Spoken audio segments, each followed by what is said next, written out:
की एनालिसिस के बाद हम सीधा आ चुके हैं डे 4 पर। जी हाँ, क्योंकि इंग्लैंड में ये टेस्ट क्रिकेट हो रहा है तो फिर ये कोई इतनी हैरानी वाली बात नहीं है, यहाँ पे होता रहता है। डे 3 पूरा का पूरा वॉश आउट हो गया था, जैसे कि आपको पता है। तो डे 4 की एनालिसिस के बारे में जानते हैं कि आखिर उसके आगे मैच क्या हुआ, किस तरफ पड़ा।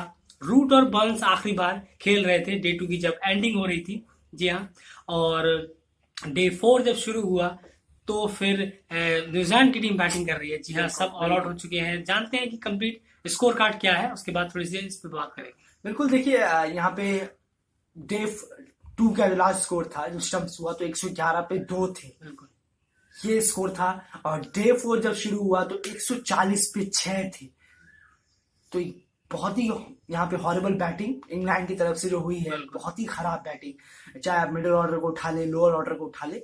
रूट के 42 हैं, इसके बाद पता नहीं लोग है नहीं। डी लॉरेंस भी आउट हुए, ओली पोप अच्छा दिख रहे थे, कोशिश कर रहे थे खेलने की, लेकिन साउथी ने जबरदस्त उनको बॉल डाली और वो भी साउथी के एक्सपीरियंस के सामने टिक नहीं पाए। एलबीडब्ल्यू आउट हो गए, बाइसन के अंदर आउट हुए। उसके बाद डेन लॉरेंस, ब्रेसी, जी हाँ डेब्यू करने वाले ब्रेसी, इतना अच्छा उनका डेब्यू गया नहीं, डक पे आउट हुए हैं वो 0।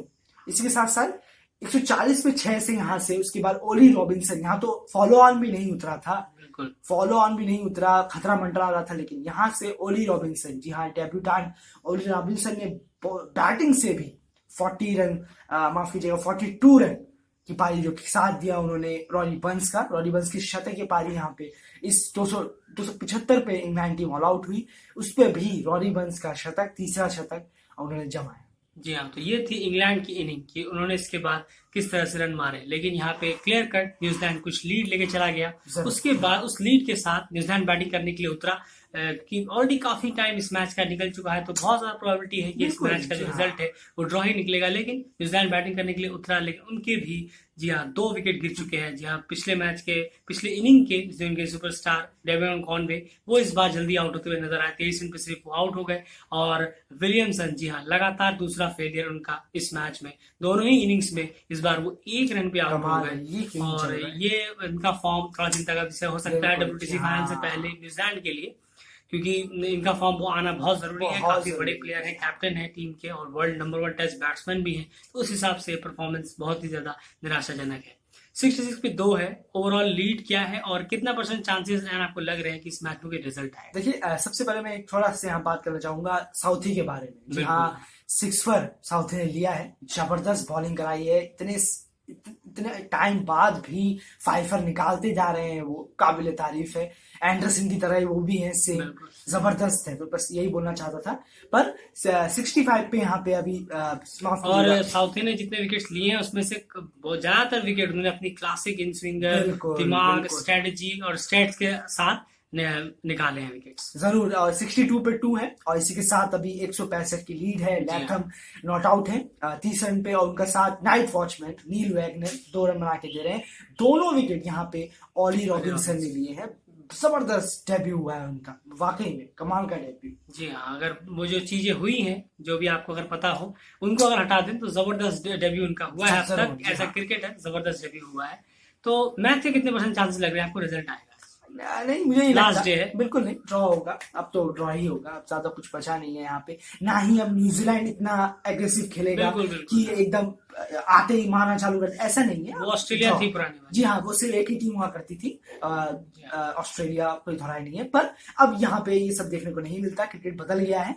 अब सब सेफ, या बिल्कुल सही कहा आपने, सेफ जोन में जाते हैं और अब कोई यहाँ पे कुछ बचा नहीं है। एक बात और जानने से जानना चाहूंगा, उसके बाद हम खत्म करते हैं। रॉरी बर्न्स की सेंचुरी के बारे में क्या कहेंगे और किस तरह का योगदान है ये नहीं इस इनिंग में? बिल्कुल नहीं, रॉरी बर्न्स की शतक के बारे में कुछ कहूंगा नहीं यहाँ पे। ज्यादा बेकार हैं प्लेयर, मुझे सही नहीं लगते हैं, मैं डायरेक्ट बोल रहा हूँ। शतक मारा है तो इसका मतलब ये नहीं है कि आप बहुत बड़े प्लेयर। मुझे बहुत उम्मीद थी उनसे जब वो इंडिया आए थे, इंडिया में टूर हुआ था। मैं जब भी बैटिंग करने आते थे मुझे बहुत उम्मीद थी, शायद कुक मिल गया। मेरे मुंह पे करारा तमाचा पड़ा था कि हर किसी को, मैं भी यही समझ रहा था कि अरे इतनी आसानी से, बहुत करारा तमाचा पड़ा था मेरे मुंह पे और अभी भी नहीं भूला हूं मैं। ये सब कोई खास इनिंग नहीं होती है, फिर से इनका खराब फॉर्म चालू हो जाएगा। एक सवाल मेरा यहाँ है आपसे, इंग्लैंड की बैटिंग और न्यूजीलैंड की बॉलिंग, इसको आप कैसे देखते हैं दोनों?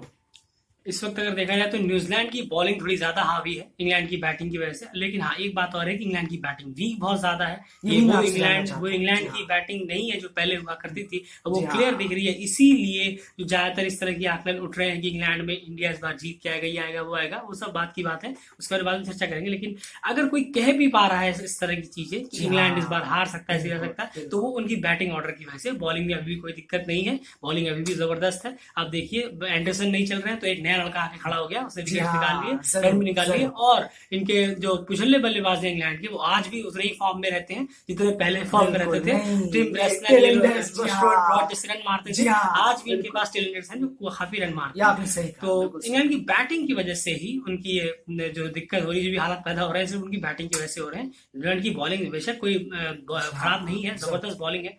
टिम साउथी की जबरदस्त बॉलिंग है, उन्होंने बेहतरीन बॉलिंग कराई है, उससे कोई दो राय नहीं है। लेकिन इंग्लैंड की बैटिंग भी काफी इस टाइम कमजोर है।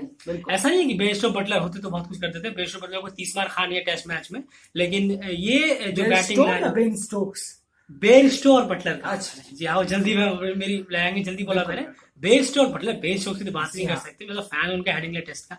तो यही है एनालिसिस में, अगर डे 5 में रिजल्ट आता है तो उसके साथ भी हम हाजिर होंगे, ड्रॉ होता है तो भी आएंगे, ऐसा नहीं है। एनालिसिस डे 3 का एनालिसिस कुछ था ही नहीं, चलिए फिर भी कर देते हैं, इट्स अ रेन। वीडियो में इतना है, वीडियो को एक लाइक जरूर कर दीजिए, चैनल को सब्सक्राइब कर दीजिए। लगातार क्रिकेट अपडेट एनालिसिस हम लाते रहते हैं। जी हाँ, अभी सुबह से उठे ही हैं हम, जैसे कि आप हमारे चैनल से देख पा रहे होंगे, लेकिन एनालिसिस करना जरूरी है, टाइम पे पहुंचाना जरूरी है। फिलहाल इस वीडियो में इतना ही, बाय बाय।